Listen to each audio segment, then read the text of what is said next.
Musim Marcus Thuram menunjukkan angka-angka yang semakin menarik, seperti yang disorot oleh La Gazzetta dello Sport dalam ulasan mengenai performa sang pemain di fase akhir musim. Penyerang asal Prancis tersebut kembali menjadi salah satu protagonis dalam laga melawan Torino. Ia membuka keunggulan melalui sundulan tajam memanfaatkan assist dari Federico Di Marco. Gol tersebut kemudian dirayakan dengan meriah oleh rekan-rekannya, termasuk selebrasi khas ala Sousa yang dulu dipopulerkan oleh Francesco Moriero bersama Alvaro Recoba.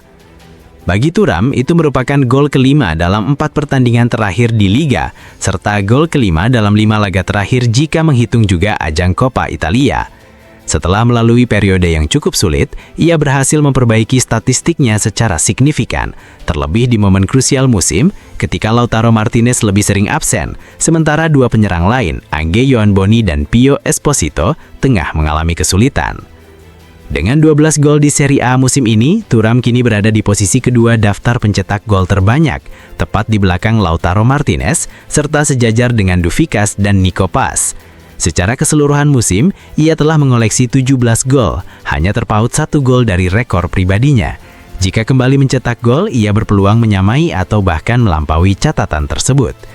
Menariknya, Thuram yang sebelumnya kerap dianggap tidak kuat dalam duel udara, justru telah mencetak 7 gol melalui sundulan sepanjang musim ini.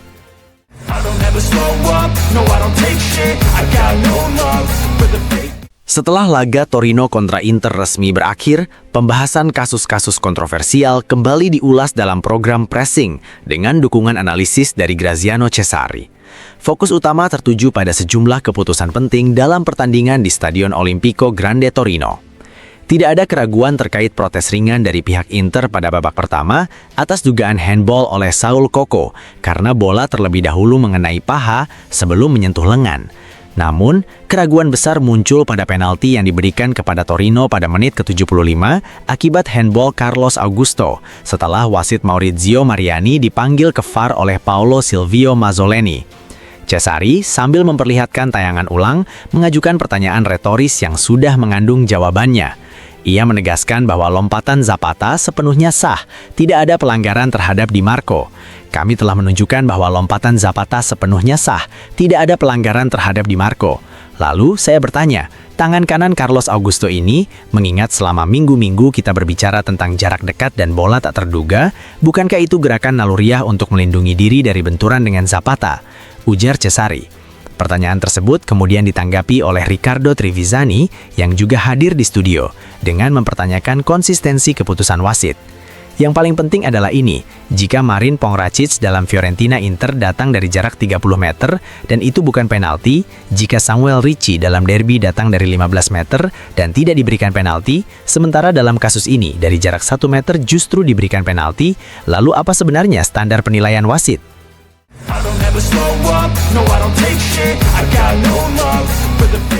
Kabar kurang baik datang bagi Inter dari ruang perawatan. Sebelumnya, Christian Cifu telah mengungkapkan bahwa Hakan Çalhanoğlu tidak berada dalam kondisi untuk bermain melawan Torino. Kini, melalui pernyataan resmi, klub menjelaskan penyebabnya. Çalhanoğlu menjalani pemeriksaan medis pada pagi hari di Istituto Clinico Humanitas.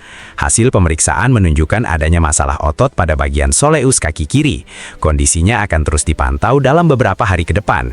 Dengan situasi ini, ketersediaan gelandang nerazzurri tersebut untuk final Coppa Italia melawan Lazio yang dijadwalkan berlangsung di Stadion Olimpico Roma pada 13 Mei nanti menjadi sangat diragukan. Bahkan melihat waktu pemulihan untuk cedera otot semacam ini, peluang untuk memaksakan sang pemain tampil dinilai cukup kecil.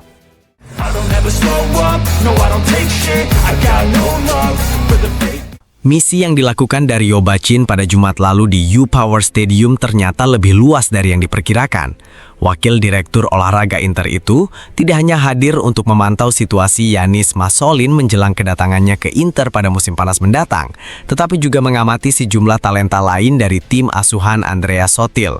Selain bek Daniel Tonoli, laporan dari Tuttosport menyebutkan bahwa pemantauan juga mencakup 2 pemain muda potensial lainnya dari klub tersebut. Nama pertama adalah Gadi Bieku, seorang bek sayap kanan kelahiran 2005 yang direkrut dari Akademi Triestina pada 2024. Musim ini ia telah mencatatkan 29 penampilan dengan 1 gol dan 1 assist di kompetisi kasta kedua.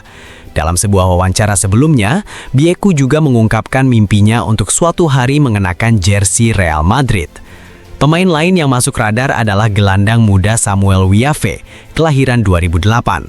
Ia lahir di Ghana dan kini berkewarganegaraan Italia. Tiba di negara tersebut pada 2020 dan menandatangani kontrak profesional pertamanya bersama klub berjuluk Canarini pada Januari lalu. Wiafe dikenal sebagai pemain yang produktif secara ofensif dengan 7 gol bersama tim Primavera serta 7 penampilan bersama tim utama. Wiafe juga menarik perhatian Como yang turut mengirimkan pemandu bakat ke Monza untuk mengamati performanya secara langsung.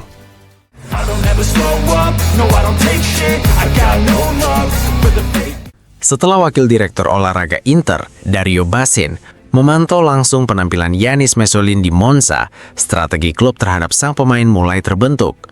Menurut laporan Gazzetta di Modena, gelandang serang tersebut telah lama menjadi sorotan dan kini beberapa klub mulai bergerak bersama Inter untuk membahas masa depannya menjelang musim depan. BP Marotta dan jajaran manajemen Inter sebelumnya telah mempertimbangkan berbagai opsi sejak Januari setelah tercapainya kesepakatan dengan Andrea Castellani. Opsi tersebut berkisar dari langsung memasukkan Mesolin ke dalam skuad utama asuhan Christian Kivu yang dikenal piawai mengembangkan pemain muda, hingga menempatkannya lebih dahulu di tim U23 sebagai bagian dari proses adaptasi bertahap, bukan semata teknis. Kini, Inter tengah mempertimbangkan solusi yang dapat memberikan Mesolin menit bermain lebih banyak di Serie A, sekaligus memenuhi tujuan jangka panjang klub. Sassuolo disebut telah berdiskusi dengan Marotta dalam konteks negosiasi yang melibatkan Tarik Muharemovic. Dalam perkembangan terbaru, Giovanni Carnavali sempat memperlambat proses transfer sang bek, namun langkah tersebut dinilai sebagai bagian dari strategi dalam negosiasi yang kompleks. Meski demikian, rencana terkait Mesolin disebut terpisah dari pembicaraan mengenai pemain timnas Bosnia tersebut. Selain Sassuolo, Torino dan Genoa juga menunjukkan minat untuk meminjam sang pemain. Namun Inter dikabarkan telah memberikan sinyal positif terhadap kemungkinan Mesolin bergabung dengan Sassuolo yang dianggap sebagai lingkungan ideal untuk mendukung perkembangan sang pemain.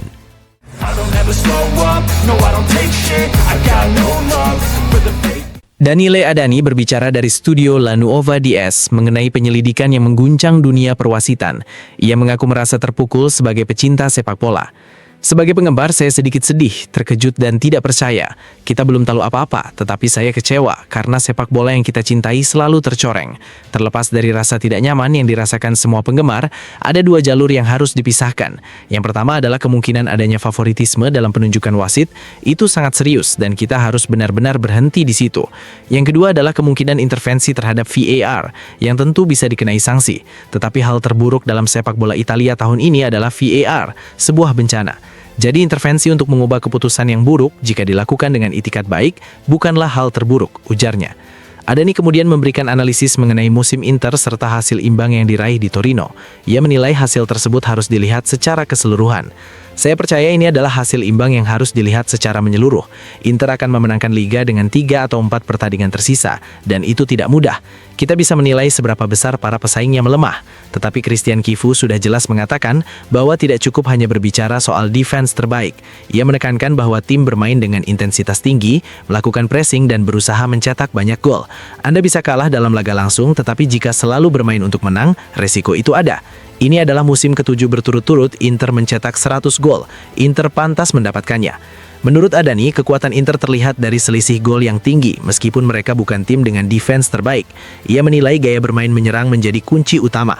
Selama bertahun-tahun Inter telah membangun diri. Mereka kembali kompetitif bersama Luciano Spalletti, lalu Antonio Conte memberikan mentalitas yang menentukan untuk meraih kemenangan. Dari situ perjalanan dimulai. Meskipun tidak banyak gelar liga diraih, mereka mencapai 2 final di Liga Champions. Kivu mewarisi itu, menambahkan idenya sendiri, dan menang dengan cara bermain. Untuk menang Anda harus layak, dan untuk layak Anda harus bermain. Pungkasnya.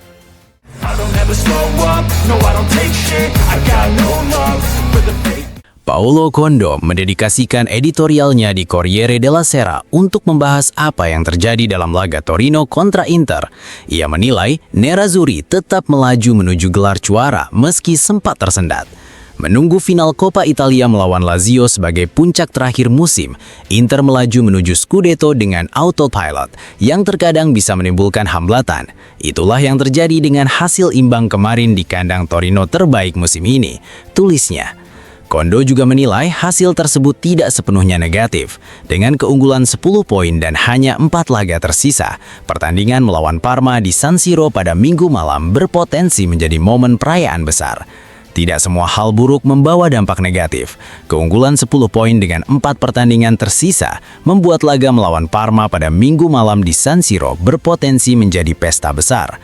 Tempatnya sudah dipesan, dan jika ada sesuatu yang harus dibayar akibat gangguan antara performa tim dan kegelisahan karena penyelidikan yang diumumkan, maka itu sudah dibayar kemarin. Lanjutnya, ia kemudian menyoroti proses gol pertama Inter sebagai cerminan 2 fakta penting musim ini. Yang pertama adalah kontribusi luar biasa Federico Di Marco yang mencatatkan asis ke-17 di Liga, menjadi 18 jika menghitung sepak pojok untuk gol Jan Bisek, atau rata-rata 1 asis setiap 2 pertandingan. Fakta kedua berkaitan dengan peran penting Marcus Thuram dalam tim. 2 bulan lalu ia sempat terlihat menurun, sebagian karena masalah fisik, dan juga munculnya Pio Esposito yang diproyeksikan menjadi starter musim depan bersama Lautaro Martinez. Namun kini, dengan total 17 gol di semua kompetisi, kondisi fisik yang terus membaik dan pengaruh positifnya di dalam tim, Thuram dinilai telah kembali ke performa terbaiknya.